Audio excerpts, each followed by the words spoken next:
வணக்கம். Salem SP engineering. இந்த வீடியோவில் நீங்கள் பார்க்குறது attach interlock and fly ash brick machine.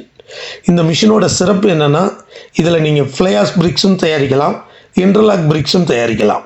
ஆனால் அதற்காக ஒவ்வொரு முறையும் அதிக எடை கொண்ட மோல்டை கழட்டி மாட்டிகிட்டு இருக்கணுங்கிற அவசியம் இல்லை. இந்த மிஷினில் ஒரே பேன் மிக்சரில் 2 பக்கம் டோர் வச்சுருப்போம்.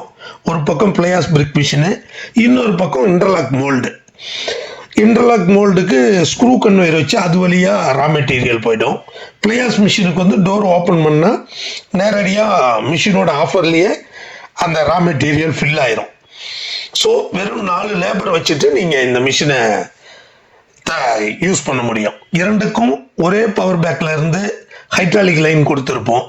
கரண்ட்டும் நீங்கள் ஒரு மிஷினுக்கு வாங்குற கரண்ட் வாங்கியிருந்தாவே போதுமானது. இந்த மிஷினில் ஃப்ளையாஸ் பிரிக்ஸ் ஒரு ஷிஃப்ட்டுக்கு மினிமம் 7000 பிரிக்ஸ் வரலும் தயாரிக்கலாம். இன்டர்லாக் பிரிக்ஸு மினிமம் 1000 or 1200 பிரிக் வரலும் தயாரிக்கலாம். ஏதாவது ஒரு மிஷின் போட்டு ஸ்டார்ட் பண்ணிட்டு கூட பின்னாடி இன்னொன்று நினச்சிக்கலாம். சொந்தமாக ஏதாவது பிஸ்னஸ் பண்ணணும்னு நினைக்கிறவங்களுக்கு இது ஒரு சிறந்த தீர்வாக இருக்கும். ஏன்னா கன்ஸ்ட்ரக்ஷனுக்கு ரா மெட்டீரியல் தேவைங்கிறது இருந்துக்கிட்டே இருக்கும்.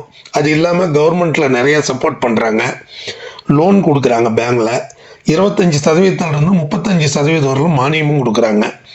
மேலும் இதை பற்றின தகவல்களுக்கு ஸ்க்ரீனில் தெரிகிற நம்பருக்கு கால் பண்ணுங்கள் அல்லது வாட்ஸ்அப் பண்ணுங்கள். நன்றி.